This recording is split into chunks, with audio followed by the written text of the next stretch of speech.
Oh, that is high. So, but it's all it's But most then you make, gas, like butane that they bring in. There's a big tank outside.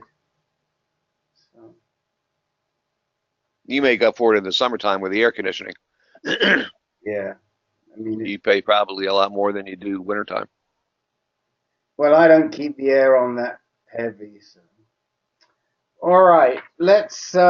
Peter, I don't see Steve Corner's come back yet, but hopefully he will. Oh, Len's here. Len's with us too. All right, I'm going to do a roll call and then we'll get started.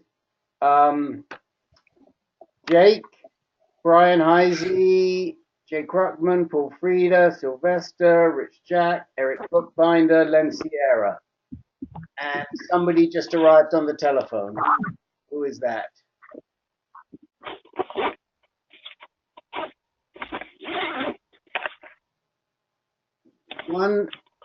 One new arrival on the. It's Eric.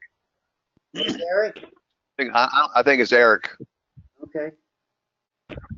He's a double entry. I don't see any callers right now. No, I don't. Yeah, there's no callers. There was somebody showed up and then disappeared. So. Oh. So if I got everybody, I'll go down the line and see who would like to talk tonight. Jake, did you get those results back? Yeah, but they said no serum. You have to. We're giving you a slot to tell us about the results. Okay, I also have some news for people that might be interested in hearing.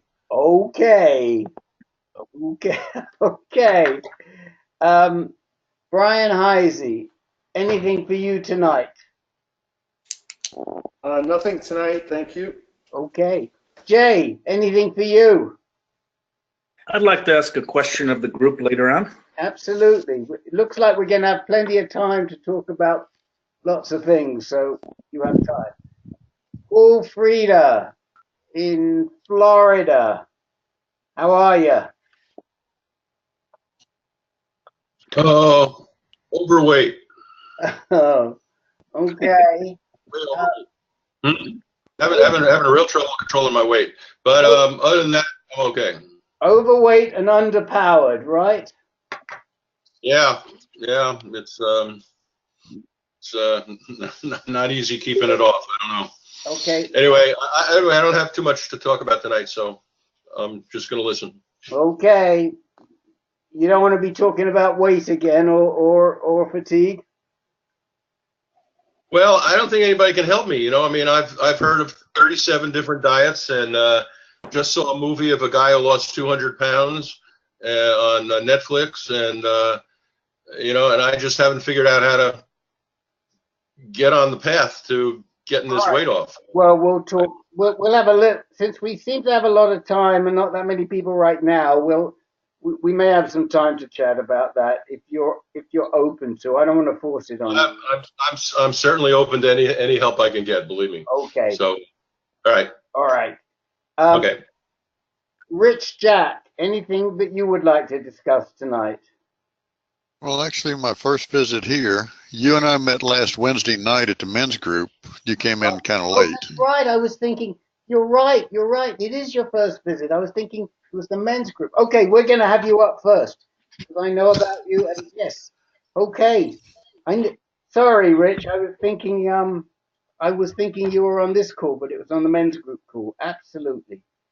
Apparently, we got along rather well. Yeah. Just fine. Eric, anything for you, sir? Yes, I'm feeling latest update. Okay, good. Len, anything for you? I think we lost Len. He left. He came and left. Bloody cheek. Okay.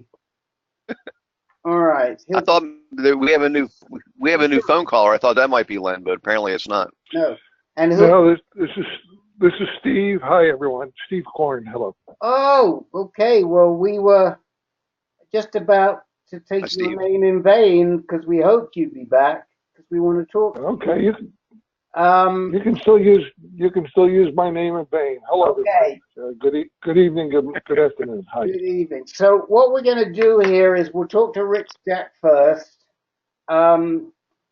who I know a little bit about because Rich was on the Inner Conversation last week. I'm glad that he's come to this call. And then we'll talk to Steve Korn, who was on Peter's call yesterday, but really should have been on this call. And let me just check with Peter. Peter, how long are you with us for? I'll probably be with you the whole time. Okay. I'm just parked outside the gym doing this. Oh, okay. I've got a couple of questions at some point. Okay. Oh, I'm sorry I didn't put you down either. I'll put you down for you. And I just want to make sure you're here when we talk to Steve Korn. That was all. I'll be here. And Len, anything for you? No, Rick, I'm just hesitant to put on my webcam because I had a lot of trouble even logging in. Okay. But no questions. Okay. Well, we can imagine that handsome visage. We don't need to see the webcam. Better use your imagination in that case. Okay. All right. So I'm going to give you the floor, Rich. If you could sort of give these guys a feel about where you live, what your age is, who's been treating you, where you are in your disease, and if you have any significant issues, bring them up, and we'll go from there. Hi, I'm 61, be 62 July. Was diagnosed last October. The 5th of October was my biopsy. An 11 PSA during a physical in June led to the biopsy on October. You knew it was going to be a good day when you walked into the urologist office after the biopsy before the samples ever left the building. And he says, "Don't worry about it, we can treat it." You know it's going to be a good day from that. When the samples came back, they were positive. It was Gleason 9. Walter Reed reread the biopsy slides and came up with 5 9s and an 8. So I understand that puts me in the high risk aggressive category. What I did was 1st of December, they started Casodex. I didn't care for it, but that seems to be the choice.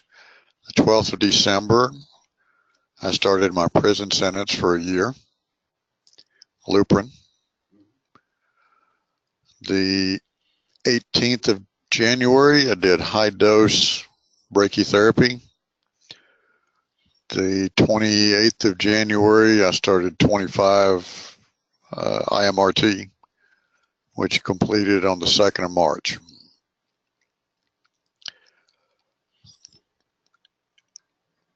Some of the side effects from the Lupron have showed up, primarily the fatigue.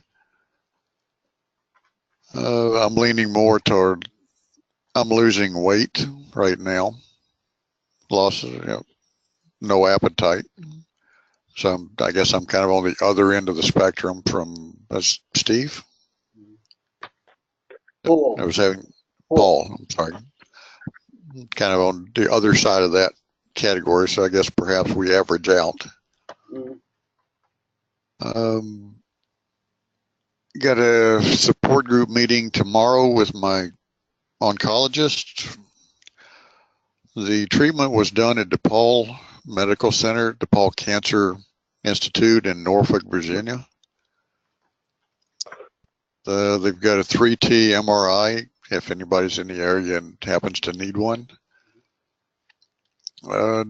Bradley Prestige is my radiation oncologist. Dr. Prestige is rather good at what he does. He's a traveling instructor and teacher for other facilities. During radiation, really didn't have any major side effects from the radiation other than the contribution to the fatigue. Urination frequency and urgency is, as I understand it, pretty standard. So that's nothing out of line, but it was definitely there. You need to say hi to caller 6? Don't worry. Hi. We'll welcome him in a minute. Hang in there, caller 6. Go ahead. Since radiation ended, the fatigue's backed off a little bit, but there's still quite a bit there. I'd come home, lay on the couch, go to sleep, wake up when I had to pee, change clothes, and go to bed. Yeah. Go back to sleep. Mm-hmm. Picking up some lower GI issues now that are more irritating or more troublesome than actual, I think, radiation caused side effects, but I have to give them a little time to work out and see what happens. My follow-up after radiation is beginning of April, so we'll see how things go from there. Right now, being on Lupron and just finishing radiation, my testosterone was 14 after the Lupron. My PSA should be undetectable, but nothing has been settled enough for any length of time to actually do a sample that would mean anything. One question I have is, my wife suggested vitamin B shots or vitamin B12 shots to help combat the fatigue. Has anybody tried that? Well, we'll definitely ask that, and I'll give you a couple of other thoughts on the fatigue. Okay. I've got a couple of questions for you. What was your PSA immediately before you started treatment? 8.6. So it got as high as 11 and then it went down, or that was after the Lupron, you'd started Lupron? The 11 was a regular physical in June of 17. Before the biopsy, they did another PSA. It came back at 8.6. Okay. Which I was told had dropped noticeable, but not enough to avoid the biopsy. Okay. Okay. So that was one question. One other question: where is it that you live? What in Virginia? I'm assuming. Norfolk, Virginia. In Norfolk, Virginia. Okay. Okay. I have a good buddy that was born and raised in Newport News. That's kind of your part of the world. That's across the river. Yeah. So let's maybe kick off with this fatigue issue. I mean, it sounds, by the way, that that the line of treatment is all correct. There is some research out there now that suggests that the optimal amount of time is 18 months, that 12 months could be fine. 18 months seems to be, I shouldn't say optimal, but it seems to be the most popular. When I did this, and I had a somewhat similar diagnosis, I did 28 months, and they've kind of pulled back from the 28 months right now.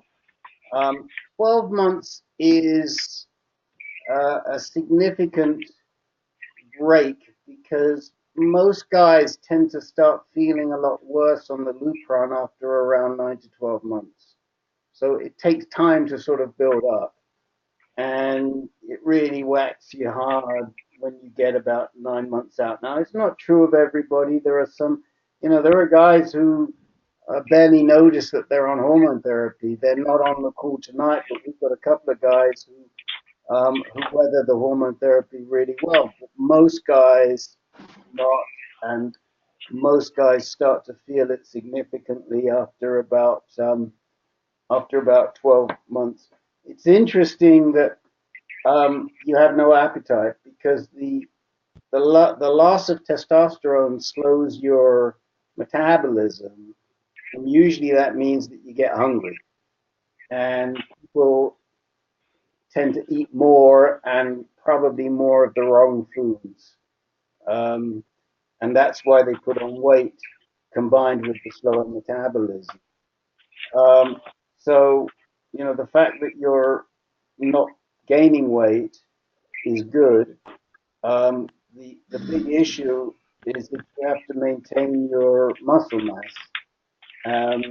It's really important that you maintain your aerobic fitness and your muscle mass when you have no testosterone in your body, because that helps you combat both bone loss and metabolic syndrome, which can give rise to cardiovascular complications, which are known to accompany androgen deprivation therapy, which is why the doctors usually recommend or should recommend, they don't always do it, that you maintain your aerobic and your weight resistant exercise.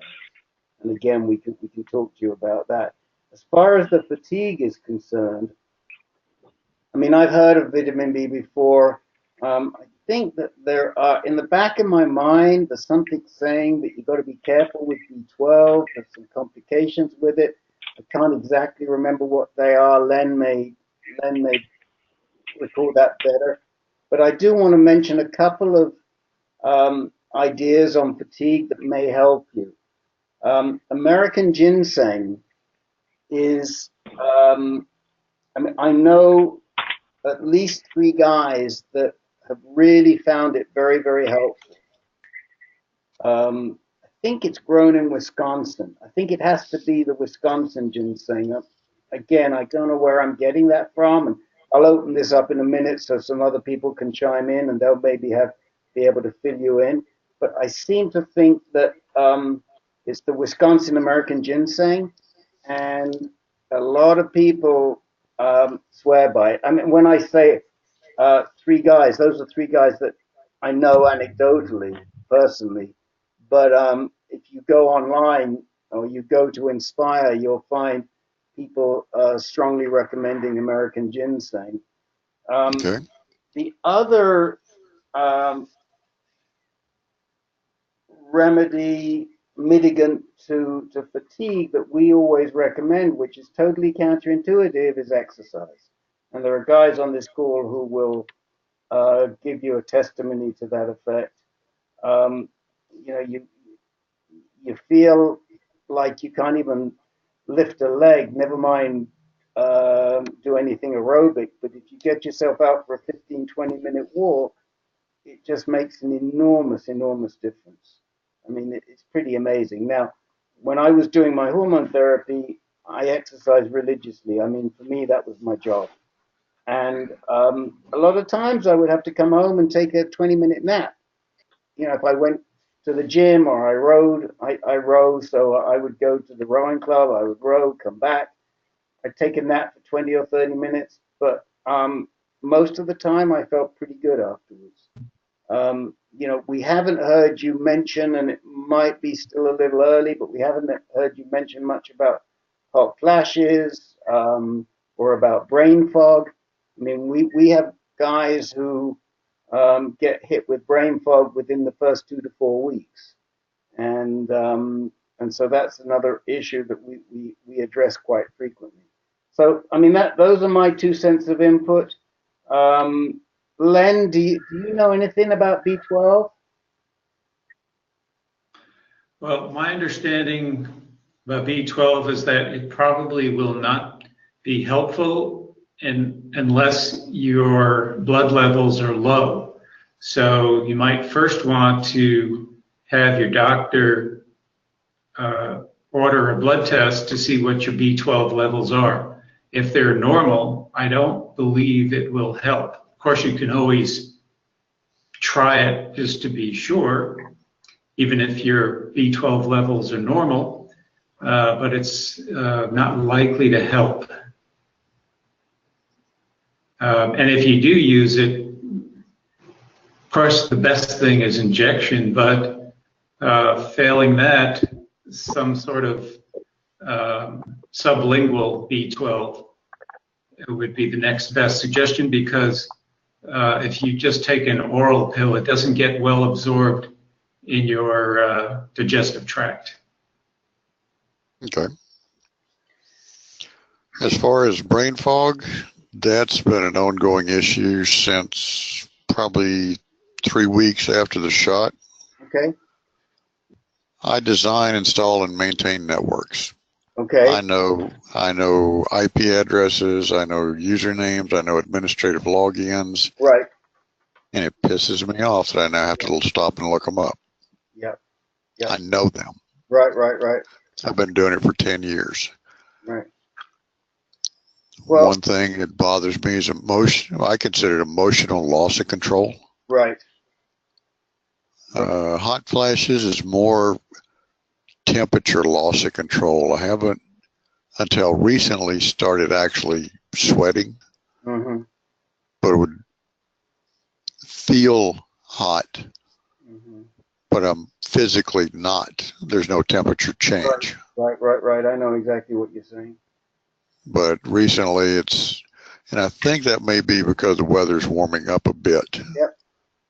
So I'm not particularly looking forward to July in Tidewater area of Virginia. Yeah. Well, look, Rich, with the hot flashes, there are some things you can do. You'll be back, and we'll talk to you about them when they start to bother you. Because I certainly don't want to overload you with too much information tonight. But let's talk a little bit. Again, I'll throw it open, but I just want to give you my 2 cents on the brain fog. Are you still working full time or not? Yes. Okay.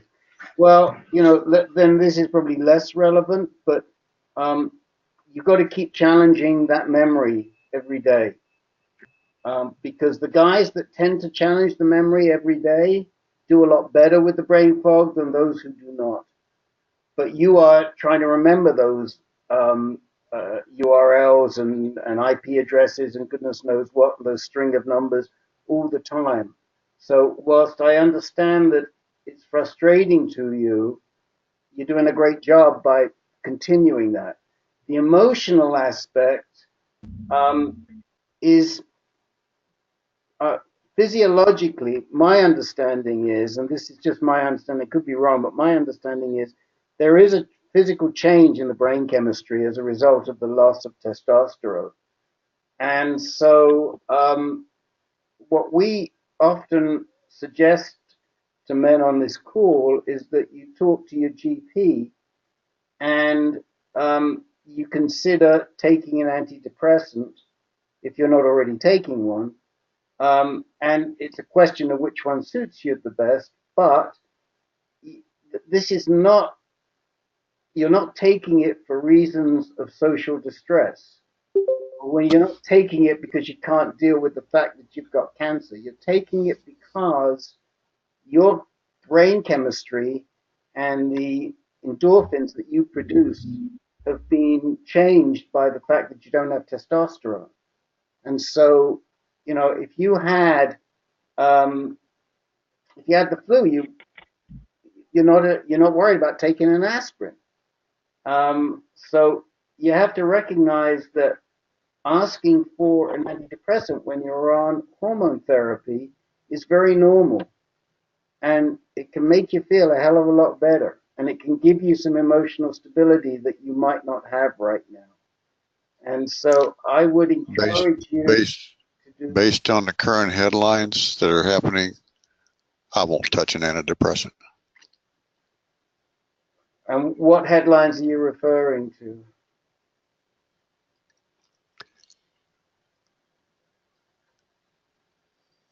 It's a personal choice right now, but at the moment, antidepressant is not on my list of to-do things. Okay. I can only tell you that if the emotional imbalance persists and bothers you enough, that is one solution for correcting it. Another solution, again, is aerobic exercise, because the aerobic exercise will also generate endorphins and make you feel a lot more balanced. And there's a lot of guys that rely on exercise rather than taking the drug, but that is something else. So let me throw it open now to anybody that wants to share with Rich what they have done to counteract some of the immediate symptoms when they first went on hormone therapy. Who'd like to talk? Hey, I would happy to talk. Rick, I'm John Appler here. Great. Hi, John. Hi, Rich. Welcome to the group. I would second what Rick says about exercise. I think the research says that there's an association between people who do well in ADT and exercise, but they're not sure what it is. And there's research ongoing now to try and understand that link. But I've had it recommended by Rich and Peter, and I've personally done it, and I feel much better having done it. Just as one more input for you. And why don't you share with Rich how long you've been on hormone therapy, because you're a really good comparison for Rich. Yeah, I took my first shot back in August of last year, so I'm approaching that that tough point at 9 months in, and you're right, Rich. We're same effects. The emotional aspect, watching a movie and you find you're getting teary-eyed. My wife has a great sense of humor, and so she says, "Hey, you're going through what I went through during that women go through when they go through menopause." But just to have a sense of humor, and you'll get through it. And for me, it's been about 9 months in, and just all the effects that you mentioned, the weight gain, and exercise helps with that, of course, as well. I have not tried antidepressants yet, but I think if I have to, I'll try those eventually too. Antidepressants has entirely too bad a reputation in today's society, and has for the last 40 years. It's one of those, from my point of view, and this is a committee of one. Once the doctor, your GP, because your GP has no idea what you're going through, they don't have a clue. My radiation oncologist doesn't have a clue. The only thing they have is anecdotal information on what we share with them, and we lie to them. Everybody on this call has lied to their doctor. But once antidepressant is written in your record, it's worse than getting sent to the principal's office when you're in third grade. Interesting. Yeah. Yep. So that's the reason that it's not on my to-do list, and it's going to take a lot to get it on there. But as far as you mentioned about the Hallmark Channel, one thing that I did to control my emotional stability is when I walk through the room, my wife watches that stupid channel. I quit stopping.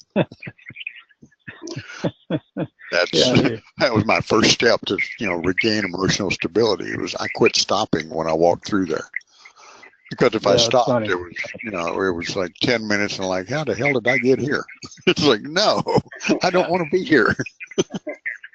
Yeah, you're not alone. I guarantee you. So, who else would like to throw some support at Rich and give him maybe some hints or tips or from their own experience? Rich, this is Peter. Peter, go ahead, and then we'll take the next person. I just have a couple of questions. I'm a Gleason 9 as well. okay. You mentioned you're being treated at Walter Reed. Is that where you're? My Walter Reed gave me a second reading on the slides. They do a multidisciplinary seminar, I guess that's a word, is once a week on a Monday. You go up and send all your records up beforehand. You'll interview with a surgeon and a radiation oncologist, a social worker, a androgen treatment oncologist or physician, and they basically they'll look at your record, make a recommendation of, you're here, this is what we'd recommend, this is what we don't think would work. But Walter Reed just did the read. My Okay. question is, are you working with a medical oncologist as well? No, Do you have a medical oncologist that you're working with regularly? I do not. Okay, that would be an important step. I mean, the radiation oncologist is okay, but I don't think they should manage your disease. You probably want a good medical oncologist that specializes in prostate cancer. Another question is, when they did your 25 days of IMRT, did they radiate around the pelvic girdle or just to the prostate bed? You know, how extensive was the radiation field? I would have to go back and do some digging. They hit the prostate, they picked up the lymph nodes, the nerves around it. I'm not sure what margin they ran. Okay, that's an important one, because I'm a Gleason 9 as well. I've gone through surgery, I've gone through IMRT radiation, and I've gone through androgen deprivation, and now I've got biochemical recurrence, and I've just had a scan, and my recurrence is in a couple of lymph nodes just outside the pelvic area, just above the pelvic area where I had previous radiation. So you want to make sure that your radiation field hit high up on the pelvis. Okay. Thanks, Peter. Very good advice. And one comment with B12 is, if you follow a vegetarian or macrobiotic diet, you're going to want to take a B12, B supplements, including B12 anyway, because you'll be somewhat deficient in that. I don't know what your diet is, but you want to watch your B12, and it doesn't hurt to take a supplement. I don't think the shot's going to boost your energy particularly, but a supplement will not hurt. Currently, I'm taking there's a B complex. I do have B12 sublinguals. Doing calcium with D3, zinc, and magnesium. I eat vitamin C like they're candy because they don't stick around from the pill form. And the body just gets rid of any excess. So right now I'm pretty well loading up, probably just short of where the body says, okay, we're just going to throw this away because it's not even worth looking at. My wife had mentioned a B12 shot, so I didn't have an answer. Now I do. Are you taking vitamin D? D3. You are taking D3. And do you know your D3 level? Not at the moment. The last blood work I had done was January prior to the high dose. Okay. It was checked, but I don't know the number right off the top of my head. I mean, that's fine. I mean, with the D3, it's good to check it a couple of times a year and to adjust your D3 dose to make sure that you're in the sweet spot for D3. A lot of men, when they get diagnosed with prostate cancer, have very low D3. And now, January, your D tends to be lower than in the summer because you're not getting any benefit from the sun.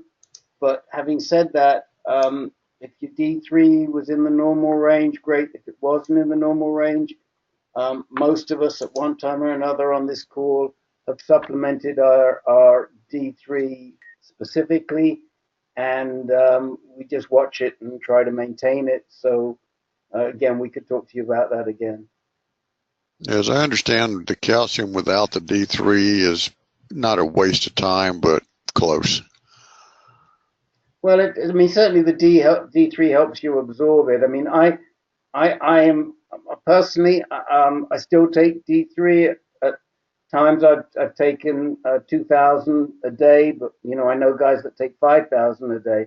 I'm now down to 400 a day, and I maintain in that 45 to 60 range, which is about the right place to be, Okay. according to the ranges that they print on your blood test. So just want to mention that, and if you have to take it, it's cheap, it's easy to get it. And there's some controversy over how effective. There's no controversy about don't take it. There's controversy about how effective it is and what role it seems to play. And by and large, my own personal feeling is that it is good to try and get it up there. But just want to mention it. Someone else wanted to speak before. Who was that?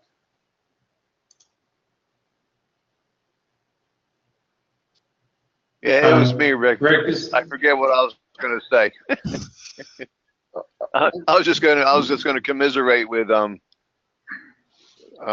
Rich. About the watching TV with Rich. I'm sorry.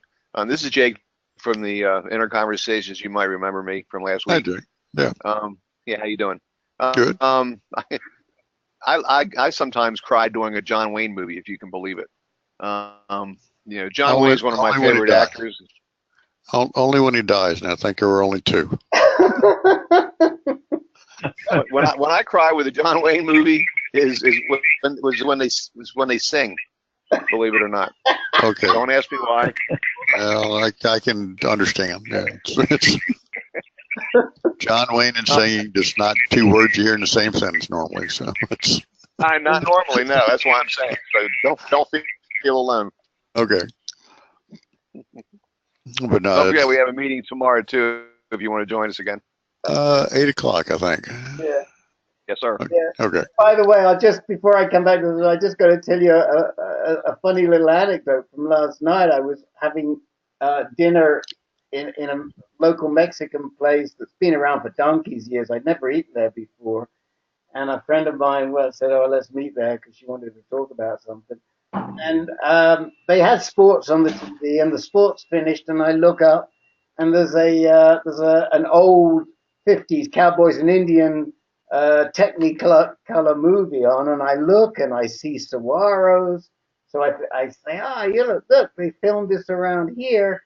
And the guy behind the counter says, yeah, these are the Tumacacri Mountains, which are literally 3 miles. As you walk out the door, you're looking at the mountains. So they actually filmed a lot of those Westerns down here, but then they would they would also film them in the Sierras. So, you'd see one moment, you'd see the cactus, the desert cactus, and the next moment you'd see the pine trees. Well, it can happen around here, but it's pretty difficult. So, they filmed these in 2 locations, but just saying. Anyway, who was it that wanted to say something? I did, Rick. Go ahead, It's Len. Len. So hi, Rich. Welcome. This is Len. Hi. I know I'm not going to change your mind about this. I can tell, but I just feel compelled to say something anyway. Okay. I think that's old school thinking about the antidepressants. I don't believe anybody attaches any stigma whatsoever to anyone who takes an antidepressant. I took one about 18 years ago, and at a time when I felt depressed, and it made a huge difference. And I only took it for about 3 months, and I felt better, and I stopped, and I continued to feel better. So I'm just throwing that out there, just something for you to think about. Okay. Thank you. Yeah, sure. Yeah, Rich, this is Jake again. I take an antidepressant, and I have for many years, even before I started hormone therapy. But if you're concerned about like somebody tagging your records because you're on an antidepressant and making it illegal for you to own a gun, for example, or for an employment thing or whatever, a lot of people take Wellbutrin, which is used as a stop smoking aid, and that apparently it works for a lot of people, and that may have less stigma attached to it than a out and out antidepressant. Just a thought. Okay. Always interested in information. Okay. I won't rule anything out, but it will take some convincing. But yeah, your story and the about side effects. The side effects.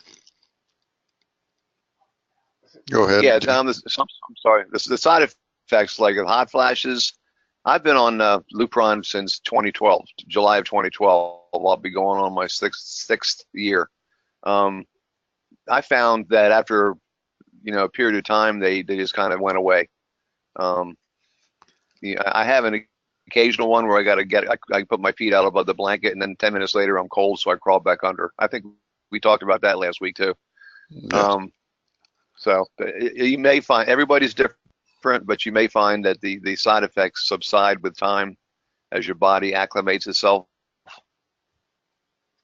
No guarantee about that, but it's a lot of times it's not a permanent thing. The tiredness and the brain fog, that's a different issue. That's kind of just goes with the territory. So Go ahead. I'm sorry. What do you do? What sort of exercise are you doing right now, Rich? I've actually got a weight machine and a heavy bag in my basement. Okay, and do you use them? A couple of times a week. Good man. Okay, so I think that's probably, if you're using the weight machine for all your different muscle groups, just keep doing that. I mean, that is sort of ideal. But you will need to try and work in some sort of aerobic. I mean, if you can get yourself an exercise bike to put down in the basement, or a treadmill, or whatever it is you least dislike in terms of aerobic exercise. But you do need to work in a little bit of aerobic exercise if you can. And or even if you go out for a walk 15-20 minutes a day, every day, a brisk walk, but something in the aerobic is going to help you a great deal. Okay. Your story about the mountains and the Mexican restaurant reminded me of some, I guess, dietary issues that I've bumped into. Yeah. If I have really anything spicy, yep, my stomach I pay for it for the next 24 hours, up to and including the point of the little kid saying, "Come on, ice cream." Yeah.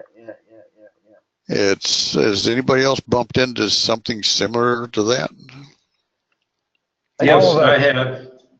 Go After radiation therapy, I had that problem. Still have that problem, and you just have to avoid those foods, even though you like them, unless you want to pay the price.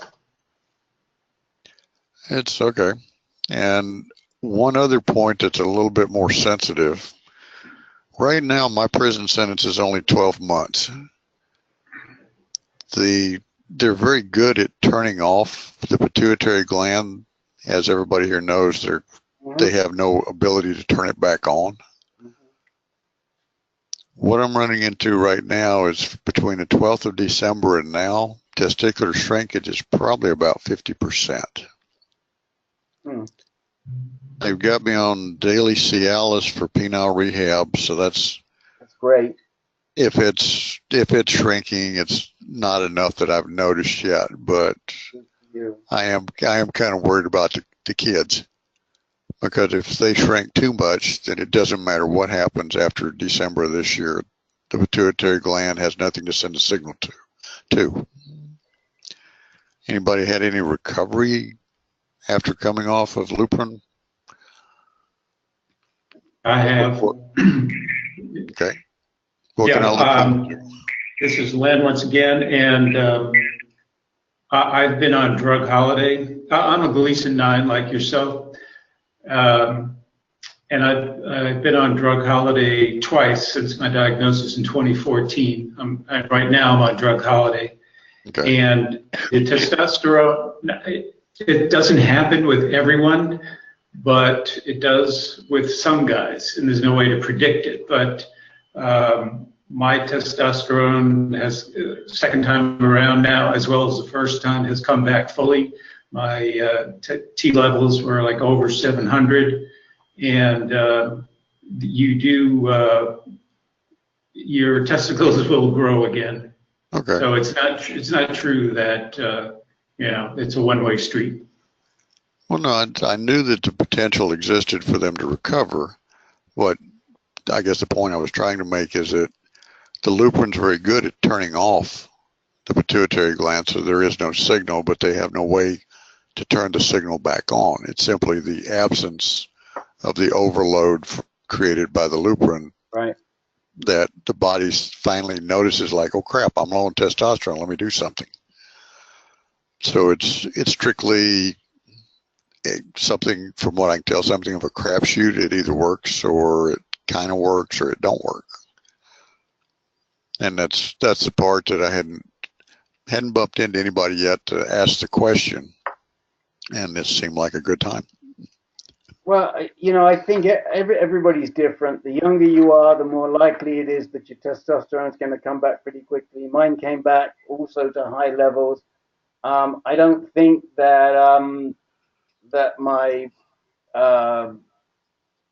penile rehab was as good, because I never took, nobody ever suggested taking ED drugs during the time that I was on I was on hormone therapy. At the same time, I was one of these fortunate people that I didn't totally lose my libido either.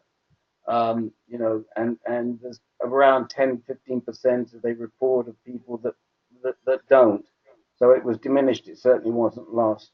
But I think you're doing all the right things. I think we need to move on. But what I would say, Rich, is that hopefully you will. We all hope you'll come back. We all hope you'll bounce ideas off of us. We hope we can contribute to thoughts for you to make this 12 months or whatever it is a lot easier for you. You're always welcome. And hopefully what you've heard today has had some use. I think I sent you the hormone therapy pamphlet. Did I not? You sent me the invitation for the meeting tonight, but I haven't, didn't, there's some YouTube links in there. Okay. I will send you, okay. I'm going to send you the hormone pamphlet after the meeting. It's a pamphlet that we put together at UCSF. I was much involved, and it basically is a primer with a lot of decent information, although a lot of it I can tell you already have. You've certainly done your reading, but you might find some useful information in it. Most people who read it find it helpful. It's essentially what the doctor should be telling you and doesn't tell you before they give you that first Lupron shot. So I'll send it to you, and you'll see how helpful it is or it isn't. Okay, I appreciate it. And come on back. Steve Korn. Some of you may remember Steve from a good time ago when he first was being diagnosed, and he talked to us a little bit because he was high risk on this call, and then he started attending Peter Kafka's call. And last night, Steve was on the call, and as he'll tell us, has issues around recurrence with his disease, and is trying to figure out, when do you jump in? When do you start taking steps? When you realize that perhaps the first level of treatment hasn't worked? And Steve, you got the floor. Well, what a great summary. I'll try to be succinct here. Hello, everybody. Love to hear your updates and hopefully successes here. I'm being treated at Memorial Sloan Kettering.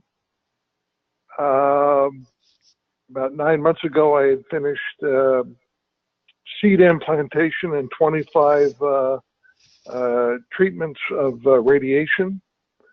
And after that, there's been a series of PSA tests, and each one has gone successfully up. It dropped very quickly after the radiation treatment. It went from like 8 down to 3. But then after that, there's been 3 successive measurements. It went to 5, to almost 7, and now it's up to 8, 8.6. So the radiation oncologists prescribed a series of repeat tests to see if we could detect, or if they could detect, has the cancer spread. At the moment, there's nothing been detected. I've been through a CT scan of the chest and abdomen pelvis. That result came back negative. And I had 2 other tests I haven't heard back. I've gone through the PET bone scan, and I had an MRI on Sunday. Again, these are repeated tests that were done before to see if the cancer had spread outside the prostate.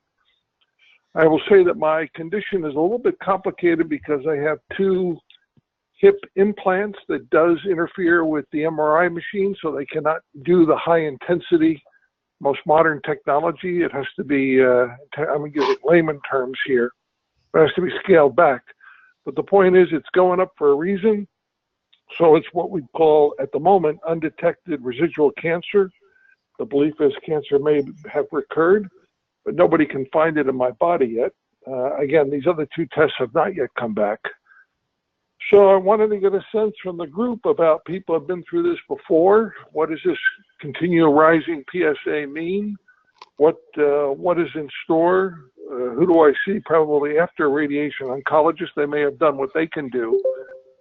To just get a sense of what the future may hold here. There's a lot of uncertainty in all this. I don't know if hormone treatment may be in the future, maybe, maybe not. What does this all mean? Has anybody been through this? The final comment I'll make is that the radiation oncologist said, generally when you've been through this sort of treatment, the cancer does not survive in the prostate, meaning it's highly unlikely that it's in the prostate. Those seeds and their 25 treatments usually takes care of that. So if the PSA is going up, it would suggest it is outside the prostate.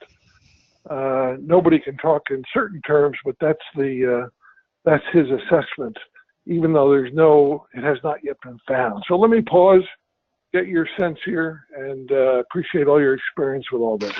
So the $64,000 question I have for you is: are you still on Lupron, or how long were you on Lupron? I've never taken this yet. Okay. It was discussed, and the belief was that I did not need it at the time. That was a key decision. It may come up after this, so but at the moment I'm not on it. Okay. Things like energy level and so forth, and sexual performance, all that stuff is fine. And they did a pretty good job with this, very targeting the radiation, no change in bowels or any of that stuff. Okay. I do take the, what is it called, the Flomax, and I continue to take that, and that stuff's helpful. Okay. Peter, this kind of falls into your bailiwick, I would say. Yeah. Well, with a PSA that high, you said your last PSA reading was 8? 8.6. And it went up in and 6 months. It went up from, let's see, it was in 7 months, it went from 3.6 to 8.6. Okay. One thing is you want to ask your doctor to let you start getting PSA tests every month, and keep an eye on this PSA, and because you want to. It sounds like it's going up pretty fast actually, but you want to know for sure. Talk to them about other scans with that high a PSA. An oxymin scan might be very useful to you because that'll pick up pretty good activity. What is that? Please repeat that. What is that? Axumin. And I'm called Oxymin. AUXIMUN. No, they'll know. AXUMIN. AXUMIN. Have you heard of this alternative prostascent? Prostascent? Is that the same thing? Yeah. So the prostascent is kind of an old technology now, if I'm not mistaken, where it was used. It was never really approved here. It was used in Holland, and they trialed it here several times, but it's old technology. I mean, right now, Peter, I'm going to come back to you for as well, but let me just say this. Right now, the state of the art, which is readily available everywhere, is Axumin. Okay. Now, when I say readily available, some insurance companies are covering it. It is available everywhere. If the insurance company isn't covering it, the Axumin people will work with your insurance company to try and get them to cover it. But there are some more advanced scans that are available on trial, and one of them, probably the most advanced scan of all, is available at the NIH on trial, and I've put the trial in the chat window, Steve. Which Okay. are you on the phone or are you on the? Yeah, you're on the phone. I could log in. No, well, all right. You log in, or I'll send it to you afterwards. But there's an NIH trial going on right now that you may be eligible for. I'm not sure, but I think you might. I'm not sure if it requires that you have to have taken ADT drugs or not. And that is probably the best contrast that is available right now. But Peter, talk a little bit about the Axumin and the scanning techniques. Yeah, with a PSA as high as yours, I think Axumin would be very, very good.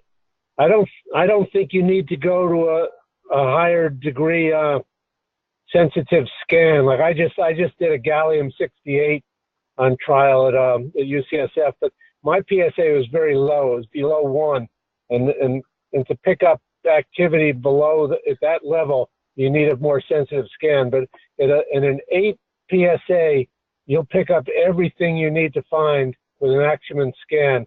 And I think anybody, the doctors you work with at Memorial Sloan Kettering probably would be more than happy to put you through that, because it'll pick up stuff all through your body and give you an idea where the activity is. Because no doubt something's going on with that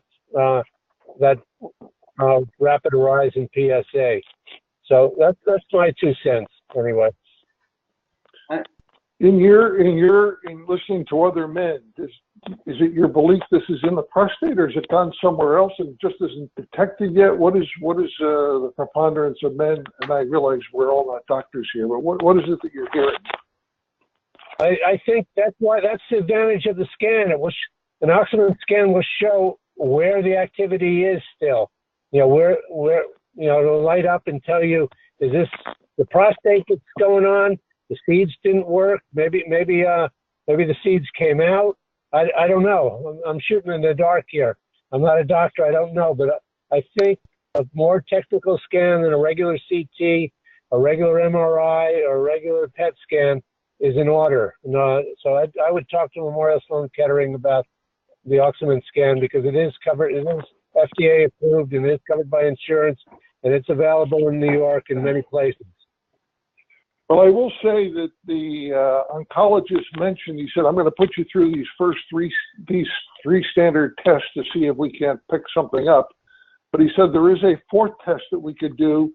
Sometimes it's covered by insurance. I'm guessing this is what this is. And he said we may, that's what they're thinking. But he had mentioned that even before I started, the repeat of these, I'll call them traditional tests, something's going on. Okay. So lastly, might not be necessary to repeat the 3.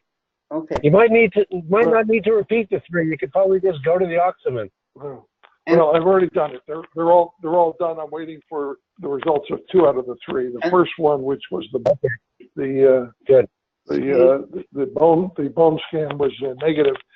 The other was a style of life quality issue. Hold on, Steve, just hold on a second, because before you go on to that, when you talk to your docs at Memorial Sloan Kettering, ask them if you're eligible for the iodine 131 PSMA scan. Iodine 131 PSMA scan.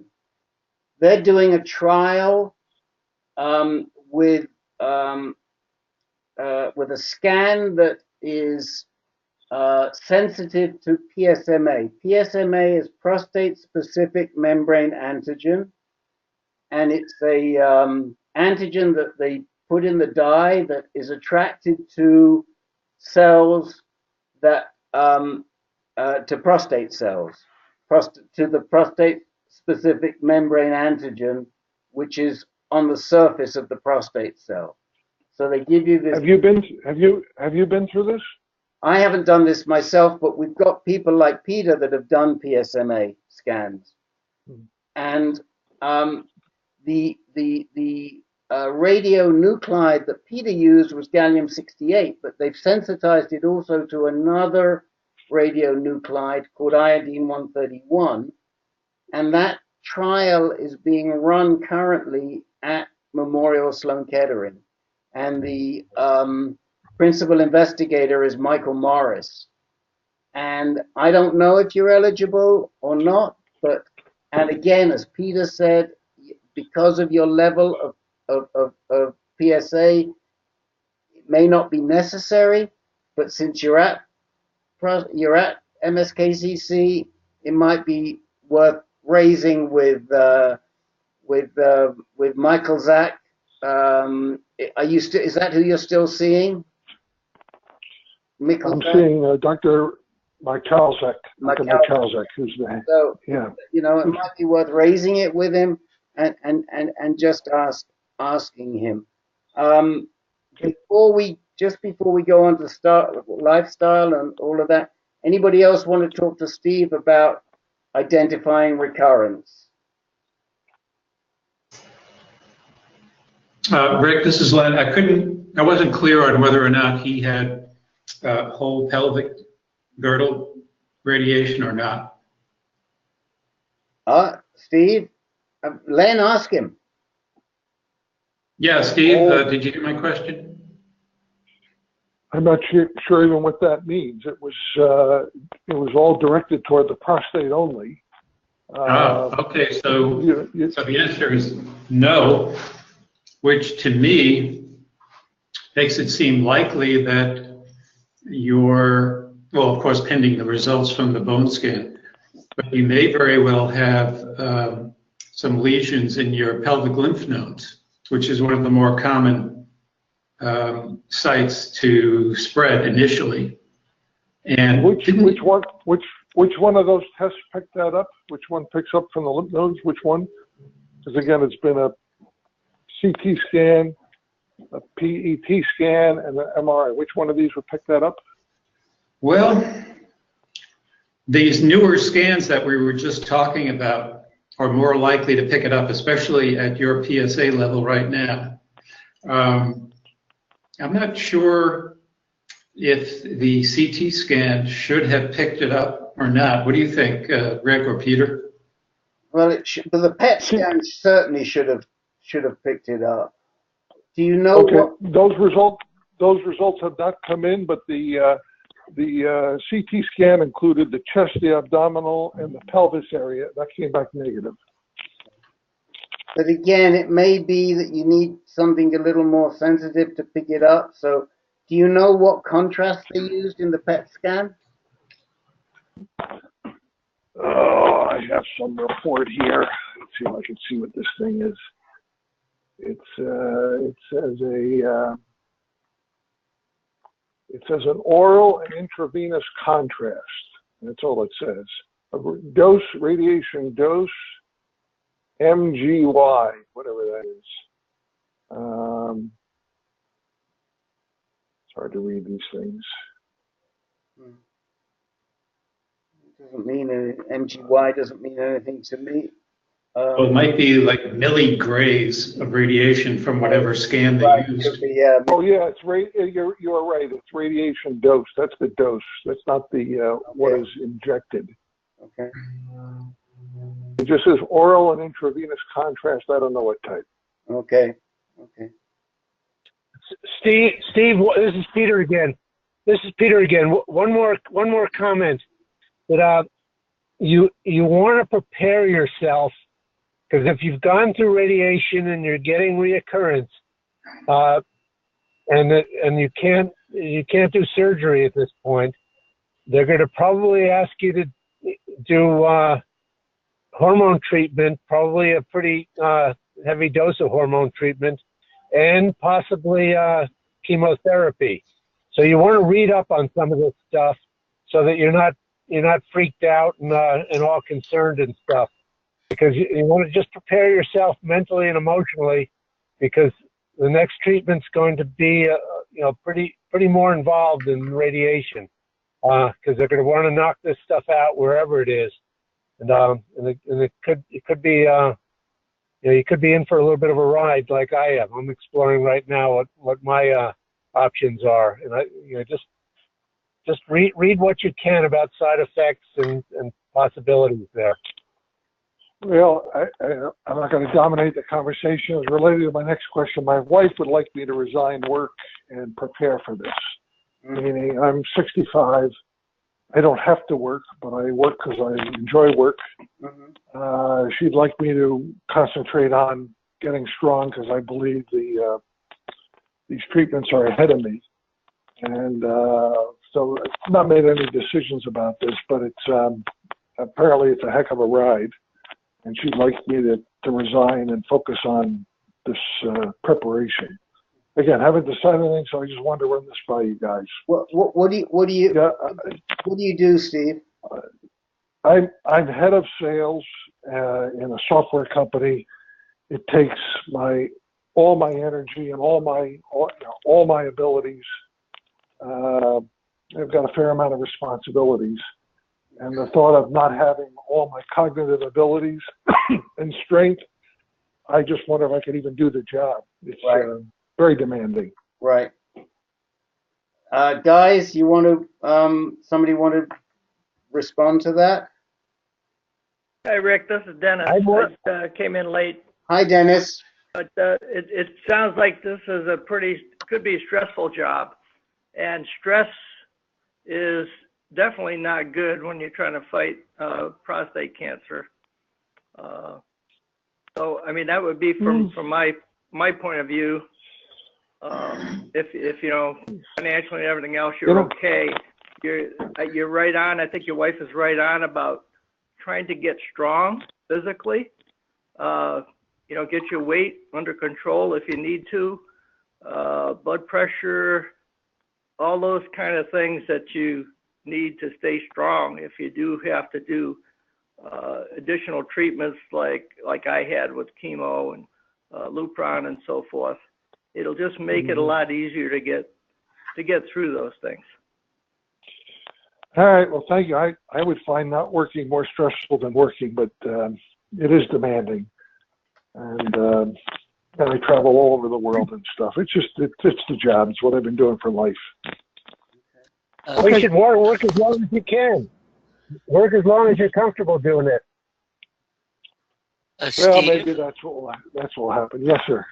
Hi, this is Larry Fish. I've been facing the same stressful work. I mean, very heavy workload versus taking time to treat my disease for 3 years.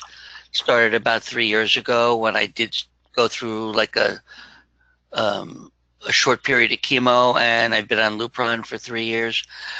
I've still kept up. There was a period I had to cut my work down during the chemo period. I was able to manage. It was tough, but my girlfriend, the same, my life partner, the same. She wanted me to leave my job, but I've been holding on. I'm glad I did. I think it's a decision that, people who are not in the same situation as we are, they may not understand like the part that the job plays in our lives.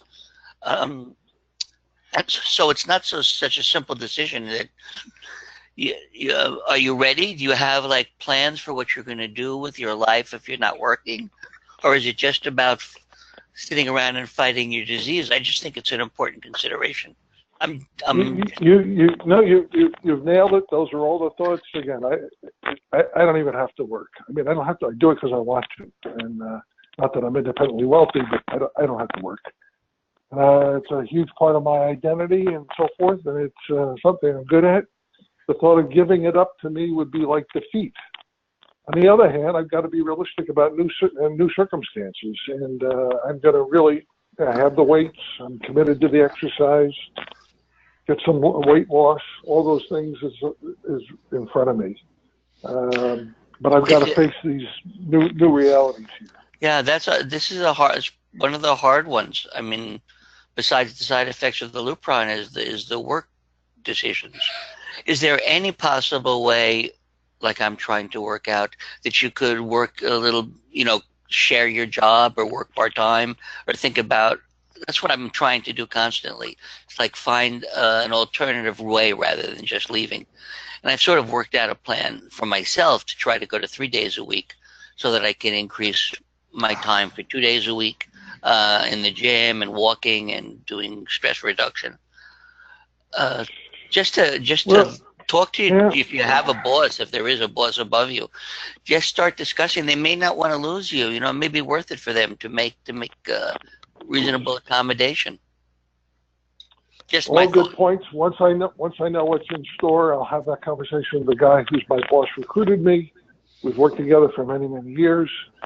I just don't know how you do the job for us. But all your points are good ones, and I will bring it up once I know what is in store for the future. Then I'll bring it up with him. But right now, I'm choosing not to say anything because I can do my job, and there's no effect. Yeah, I just wish you the best of luck, and for people who aren't really deeply committed to their jobs, it's a different thing. My girlfriend was a nurse, a hospice nurse, but she doesn't understand how important my job is. It's part of my identity also. So I really wish you luck, and think about that. It can be a bit of a shock the way that once you start taking, if you do switch to hormone therapy or a chemo course and a hormone therapy, it will definitely impact your energy. And it's something not to be depressed about if possible, but to realize that will probably happen and be prepared for that. Sorry if it's not helpful. Can I just interject something here? I know that Steve, you're in New York in the tri-state area in the burbs. Larry, you're in Brooklyn, right? Can I send telephone numbers? Sure. And because your experience and Steve's experience, and maybe you guys can get together and have a cup of coffee or something, and it may be very helpful for Steve in the long run. Steve, how do you feel about that?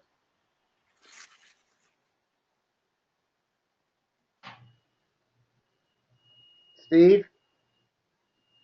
Oh, sorry, I was on mute. Sorry. I would welcome meeting Larry. Please share my personal information, and Larry would love to meet you. That's great, and I think we could set something up for the end of April, May, when I'm going to have a free day. Okay. Let me tell you, this man is working very hard preparing a big grant. We know that. So we're all standing in line waiting for his time here. So invaluable time. I hope when you meet me, you don't get depressed because I've gained about 30, 40 pounds on this Lupron. I'm hoping to be able to work that off when I go to part-time. Anyway, Steve, I wish you the best. Sounds like things were going slow for a long time, so hopefully they'll continue to go slow. And what they were saying earlier about getting a hold of what's the doubling time is, I think, an important factor in when you're going to choose, to be more aggressive. Okay. Gentlemen, thank you very much. It's an absolute pleasure. I'm going to send you afterwards. I'll send you some links for Axumin, for the trials that we mentioned, and I'll also send you the same hormone therapy pamphlet that we mentioned earlier on for Rich Jack, because that'll at least give you some ideas. and we're going to move. We're going to move. Actually, Steve, Rick, can I say something to Steve, please? Sure. Absolutely. Steve, this is Jake Ruckman. I am going through recurrent cancer as well. It's been about 4 years now, and I had an opportunity. I was 54 when I was diagnosed, but I had an opportunity to part ways with the company I was with, and I was very active with them, and it was a fairly stressful position and everything else, and I figured it's a great time to take care of myself and everything else. And I drive myself crazy researching, worrying, because I don't have that distraction of being out in the workplace.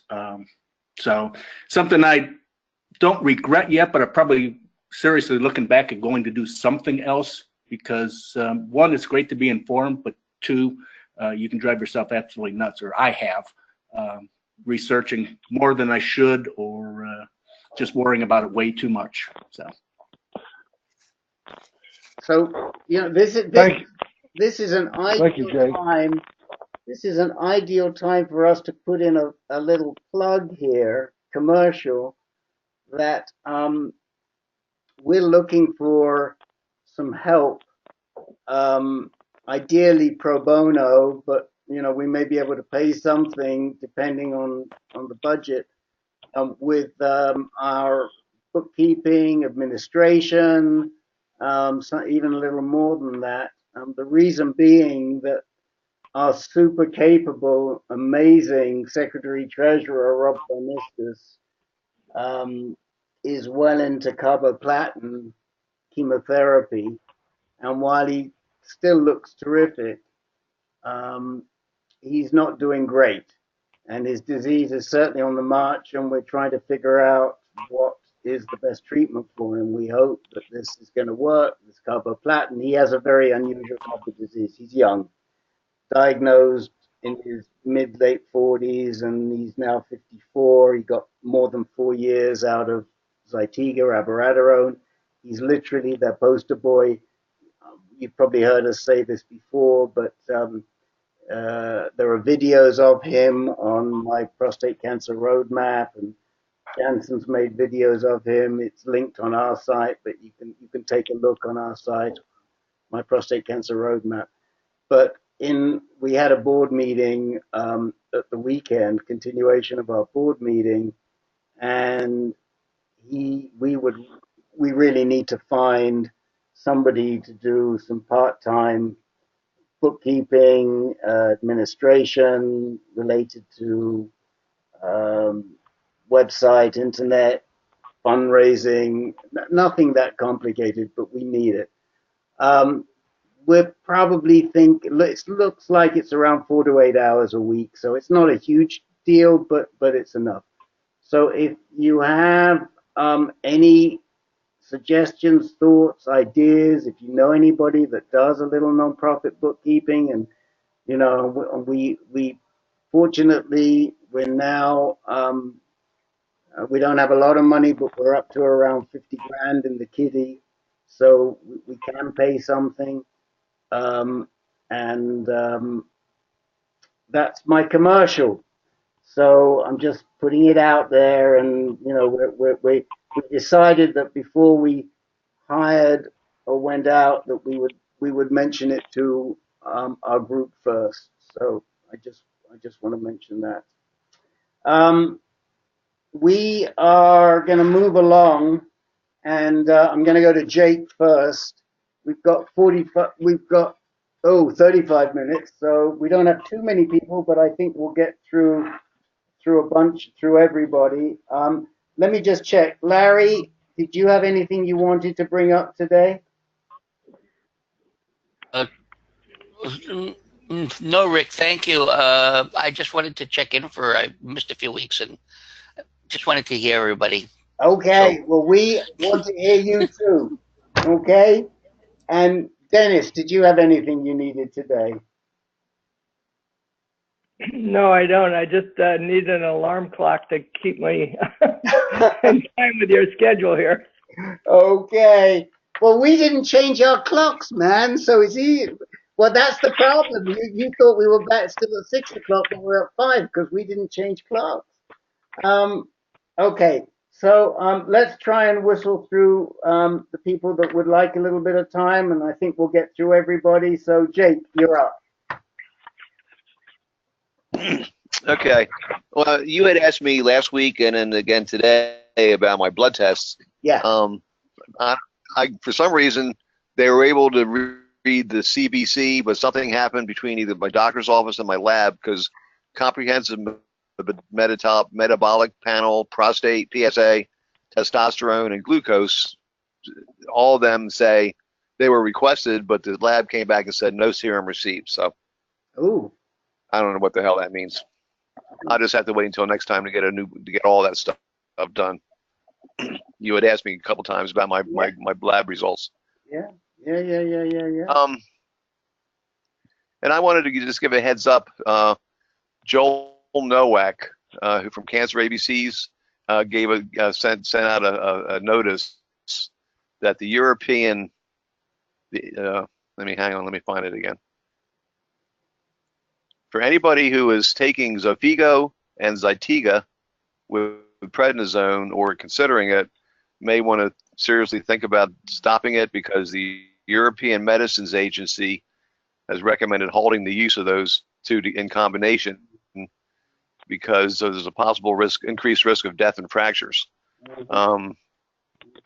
In a study, they found that there was a slight increase in death from 28% for people given a placebo and Zytiga, and to 34% with people taking Xofigo and Zytiga. But there was a significantly enhanced or an increased risk of bone fractures, 26% versus 8%. So the EU, all doctors in the EU, the European Union, have been ordered to stop using those two drugs in combination until they can do further studies. The U.S. will probably follow suit, in another month or two, but it might be something worth checking with your doctor on if you are on both of those drugs, Xofigo and Zytiga, or are considering them. Thank you. I don't know if anybody on this call is or not. Rick would know better than me. But Steve Bornstein is on Zytiga, isn't he, or is he Xtandi? He was on Xtandi and enzalutamide, and he's also doing. Can't remember if he's still taking it because it was starting to stop working, and he's doing lutetium, which is PSMA, and I think that's significantly different because Xofigo is attracted to calcium, and so it has certain side effects, whereas what Steve's doing is PSMA sensitized. Okay. He did. Well, go ahead. I'm sorry. He did do Xofigo. I think he only did 4 of the 6, and he kept 2 in reserve.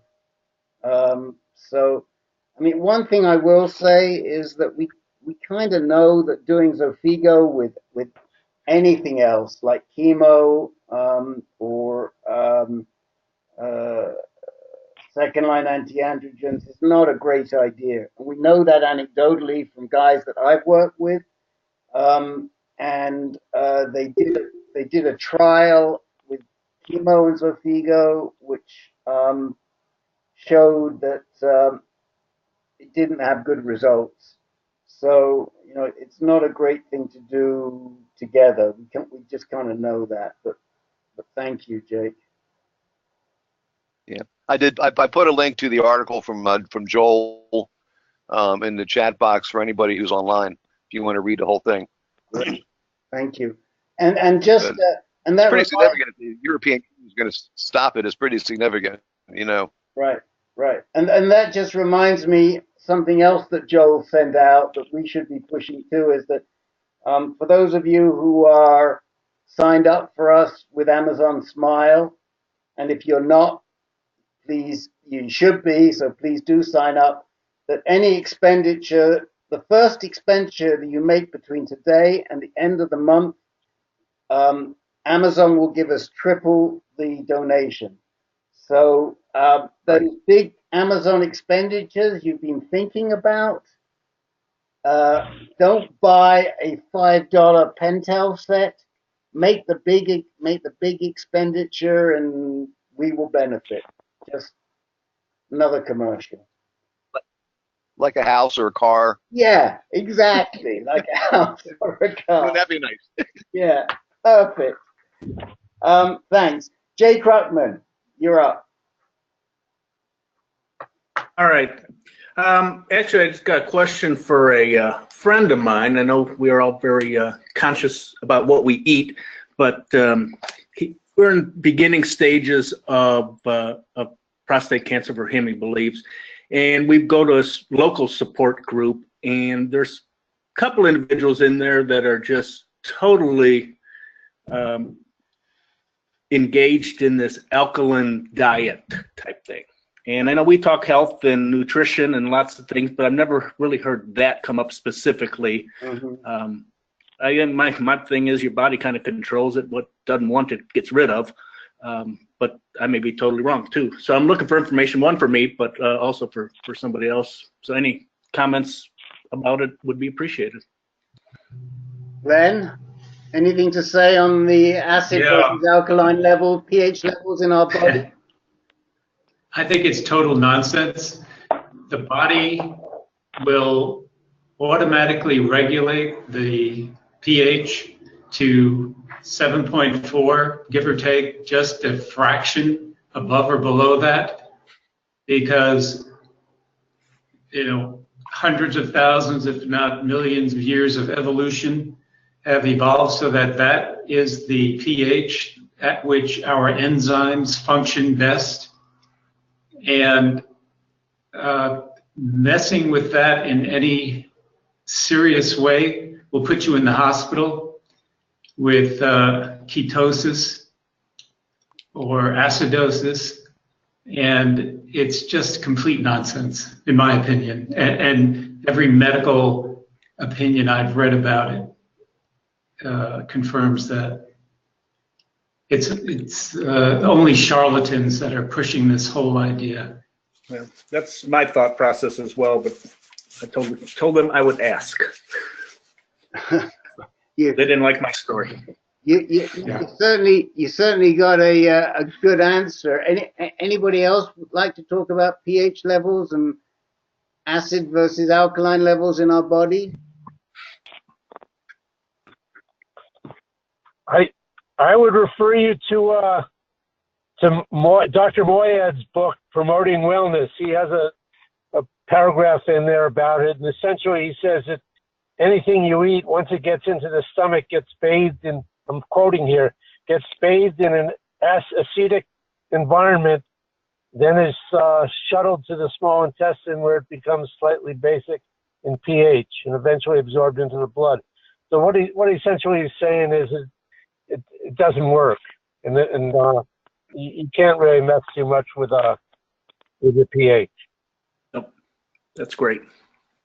So thank you, Jay. I have put in the chat box. Are you online, or I can't remember? Are you online? Yeah. I'm online. I put on the chat box two links for you. They didn't come out live, but you'll have to cut and paste them. One for the nutrition pamphlet and one for the references to the nutrition pamphlet that UCSF puts out. They're also linked on our website, where we have a whole page devoted to the to nutrition and the plenary session that Greta McCare did for us last July or August. And those links are there, plus her talk.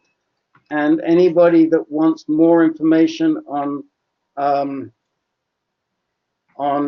nutrition, you should definitely take a look at the nutrition pamphlet and take a look at the page. I will put also the page link up there in a second. I just put it in there, Rick, for ancan.org. Yeah, thanks. I put it in there. It's in there. Thank you. So anyone else before we leave want to contribute anything else on this topic? I mean, I think you're getting a pretty clear opinion from this group, and we're not giving medical advice. We're just telling you what other people are saying. So. No, exactly, and I appreciate that. We have a couple people in our local support group that are huge advocates of this, and this individual's just trying to weed out what's right and what's wrong. Okay. So let's move along to Eric. Mr. Bookbinder, are you? Hello, I'm here. Good. Okay. I'm here. Tell us So, the latest. I don't really remember where we left it. I just want to say I'm glad that we're talking to you from home and not from the hospital this week. Yeah, well, I almost went. I had to go yesterday, get hydration. My blood pressure dropped down again to 86 over 63. Yeah, I just don't seem to be able to drink enough liquids to keep it up, and so I have a standing order for hydration now. And I just call them up and say, what time can I come? And they tell me to show up. So I did tell you that my PSA went down again, right?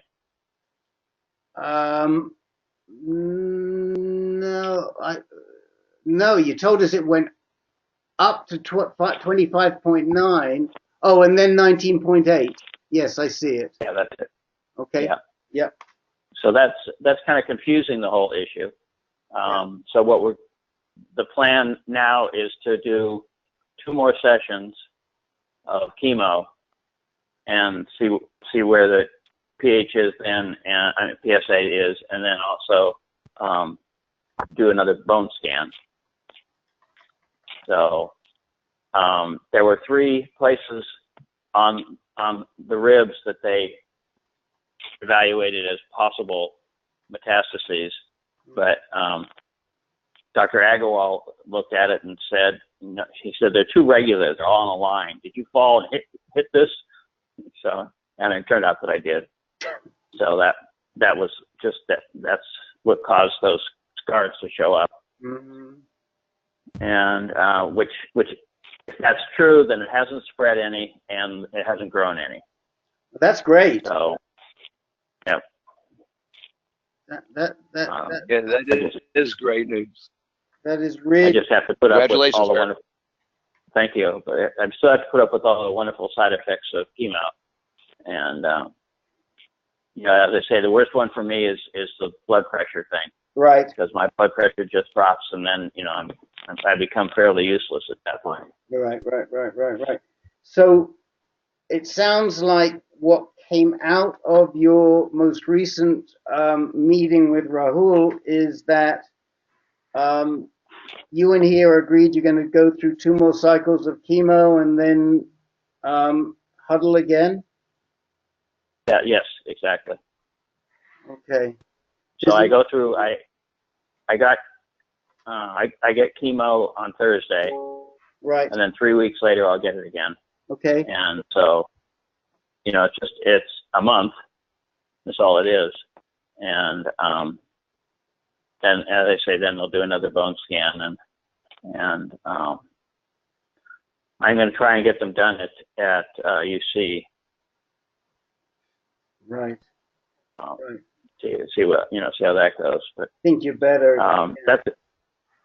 Yeah, and the amazing thing is I'm completely off the morphine now.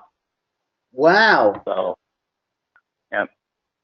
Wow. I was taking 15 milligrams morning and evening, and I cut out the evening dose and went that way for about 2 weeks. And then I cut out the morning dose. And I did have some withdrawal symptoms that were fairly irritating, but I think I'm through it now. And I just don't want to have that dependency. If I don't have the pain, then I don't want to be taking it. And I don't have any pain. So that between the chemo keeping the tumors from growing and the cyberknife trimming that they did, I don't have any pain. Have you? I'm just wondering if there's any association between coming off the opioids and these hydration issues again, which you had a long time ago, and then they went away, and then they came back. Well, no, I pretty much had them the whole time I've been on this chemo. And, I mean, in December, I went in the hospital for 3 days. In January, I went in the hospital for 3 days. So, I've been having them, that problem all along. Sometimes it's, I live with it, but then when it gets too bad, then I go and deal with it. So I was going to the emergency room, and that's, I had said, this is stupid. I just need hydration. So I now go to Herrick. I have the standing order. I call them up in the morning, and just go. And,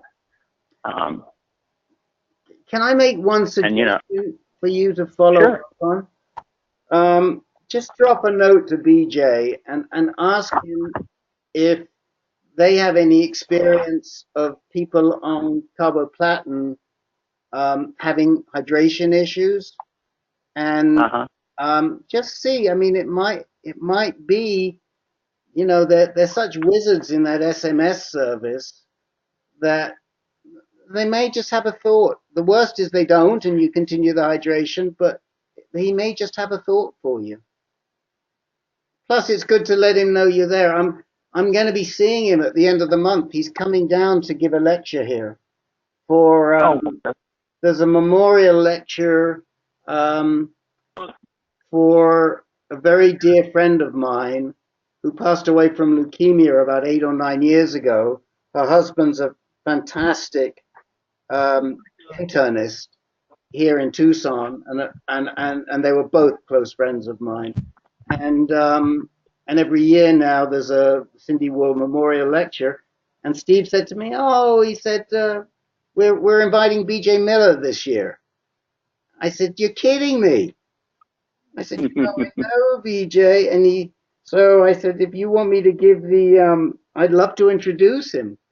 Well, they haven't asked me to introduce him, but they have asked me to be his chauffeur for the day. So, which I'm thrilled about, So, but why don't you give BJ a call just in case there's any knowledge base in this, in the symptom management clinic about what's going on with this hydration? Well, I've of course discussed it with him a couple times because, I've had it for so long. Yeah. And he hasn't come up with any other comments or suggestions, but I'll ask him specifically about that. Okay. Well, but I'm so pleased to hear. I mean, we all are. It's great news to hear that first of all, that there's nothing new, and secondly, that you've managed to get yourself off of the opioids for the time being. That great job, man. Great job. Yeah. Anybody else want to talk to Eric before we move along? Well, this is Len. I'd also like to add my sentiments. Very happy to hear this, Eric, hear this positive news. But also I wanted to ask you, are you getting the full dose of carboplatin or some limited dose? Well, I don't know if it's a full dose or not. I think it's a full dose. I started out on the carboplatin and I did that for 3 or 4 sessions weekly before they started, because I'm also on Jeftana. And when they started the Jeftana, they give me the carboplatin every 3 weeks when they give me the Jeftana. So,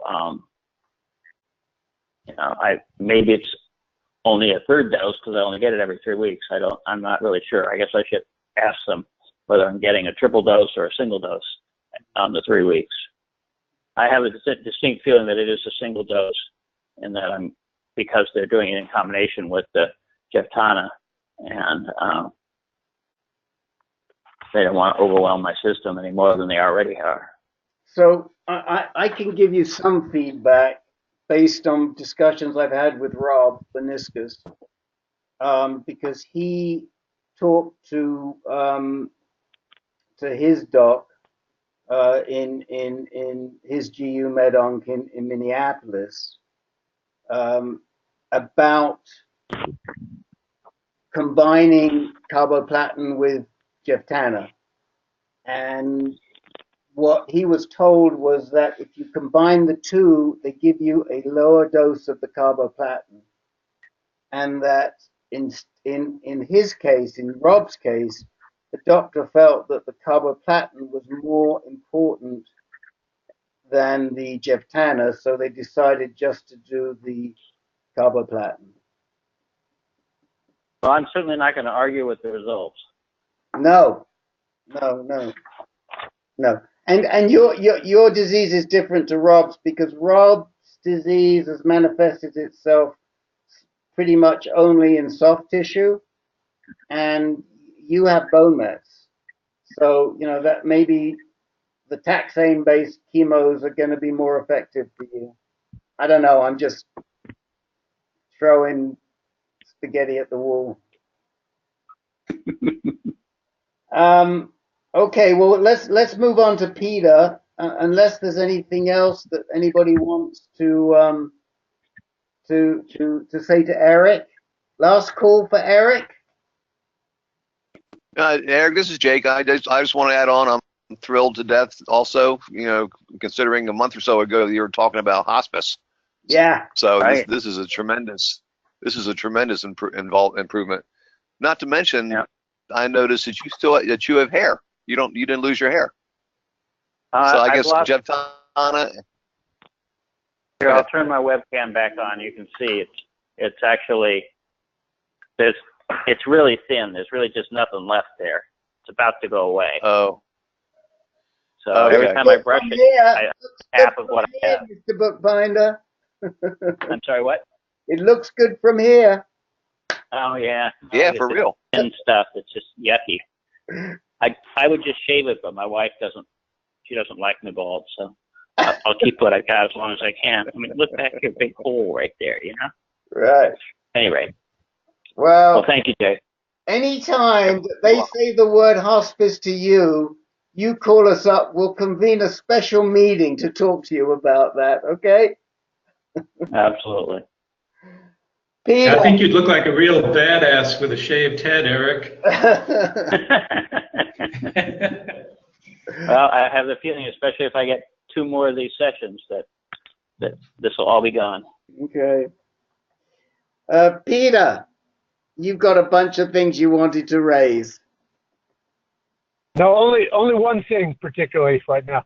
I'm doing an investigation about SBRT, stereotactic body radiation therapy. And one of the things I'm intrigued about, and I don't know if anybody's had firsthand experience or know of anybody that has, is whether proton beam therapy works for SBRT. The advantage with proton beam is that it aims for the target, in my case, a couple of lymph nodes, and stops at that point and doesn't go through the target and damage other tissue. So I'm a little bit intrigued. I don't know, I've got mixed feelings about proton beam therapy for IMRT, but I'm just wondering if anybody has any comments or has looked into proton beam therapy for SBRT. I know they do it in San Diego at Scripps with Dr. Rossi. Peter, is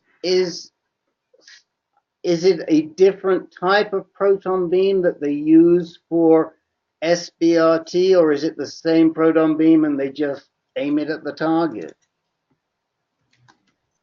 I think they just aim it at the target, but I'm not sure. I've got to investigate it. That's why I'm in the initial stages of investigation, and I just wonder if anybody has looked into it or experienced it or know of anyone that has. So I just want to throw a couple of things out, and then we'll get some feedback. But it's still that the beam still has to reach the target. Yes. it's true that it doesn't proceed much beyond the target. So you don't have to worry about what's behind the target, but you have to worry about what's in front of the target. And Right. the research, when they compared IMRT to proton beam, showed that while the results were fairly comparable, the side effects were very different. That men who had IMRT tended to have a lot more colorectal issues, and men who had proton beam had GI issues. And so, it isn't that you're not going to have issues, it's a question of where you're going to have the issues. But I cannot tell you, I can't answer your question. Does anybody on this call have any knowledge of using proton beam in lieu of stereotactic body radiation or cyberknife? Well, I did some work at the physics laboratory a number of years ago, and ions, like a proton, do give up their energy at a very precise spot and spare all the tissue in between, and they can control the energy very well. So if you've got a skilled radiation oncologist, seems to me that you have a good chance of minimizing your side effects. But of course, that's what I'm thinking. Yeah. Yeah, you probably want to maybe talk to some people that have had it, and hear what some of the people who don't rate it highly have to say, and then also speak to some of the people that that have had it, and in 4 years they've had no side effects whatsoever, and try to get those percentages. See what your odds are that you're going to come through without any side effects. So, but scientifically, the ions do spare the tissue in between and give up their energy at a precise spot. Peter, the one thing that I would say to you is that it's rare that, I can't even remember it ever happening, that when people have had spot radiation, which is what we're talking about here, that they've ever had side effect issues with spot radiation. Now, obviously, it depends where you're radiating. Eric, you've had a lot of spot radiation. Has the spot radiation ever caused you side effects?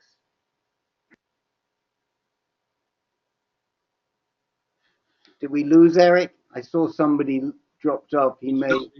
No, I'm here. I'm just doing multitasking here. The only side effect I had was when they were doing T1 to T3, my esophagus got inflamed. Okay. And they gave me magic mouthwash. Okay. For that. But that was it. No, I didn't have any other side effects. Okay. So, while I think it's an issue, Peter, I don't know how much of an issue it is, and I would try and find out where people have had spot radiation for lymph nodes, depending on where they are, whether they've experienced any issues or not. And most of the time, by the way, up until recently, that spot radiation was with IMRT as well. It wasn't with SBRT. Right. Right. Yeah, I'll investigate it further. Okay. Anyone else? Yeah, Rick. Yeah. Yeah, Rick, it's Len. I agree with what Paul Frieda said in that the proton beam, the proton ion, it's a different type of radiation than both IMRT and SBRT. They're actually different modalities. So as Paul said, the proton beam energy is concentrated to focus only where the tumor is and not where the beam enters the body. And once it hits the tumor, it kind of stops right there.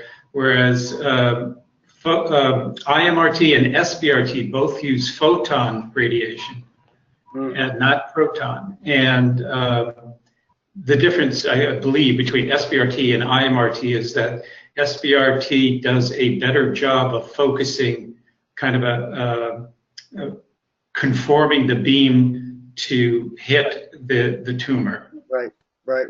So it's kind of more accurate. Yeah. I just want to acknowledge. I see that Chef just joined us. Hi, Chef. And I see a new name that we've never seen before. Somebody must have joined us fairly recently. Chris O'Connor. Chris, Hello. are you on with us? I am. Can you hear me? We can hear you. And is this the first time that you're on this call?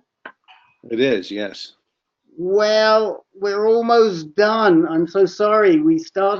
This call starts at 3 and goes to 5. But I'm probably early for the next call. That's probably why. You know. Oh. I'm supposed to be on at 8 o'clock. I jumped on a little early. That's why. 8 o'clock. Didn't realize. Wait a minute. We don't have an 8 o'clock call tonight. We have an 8 o'clock call tomorrow night. Oh, well, I'm totally confused and I apologize. That's okay. Were you looking for the inner conversation call? Yes. Tomorrow night. Jake, that's your cue, man.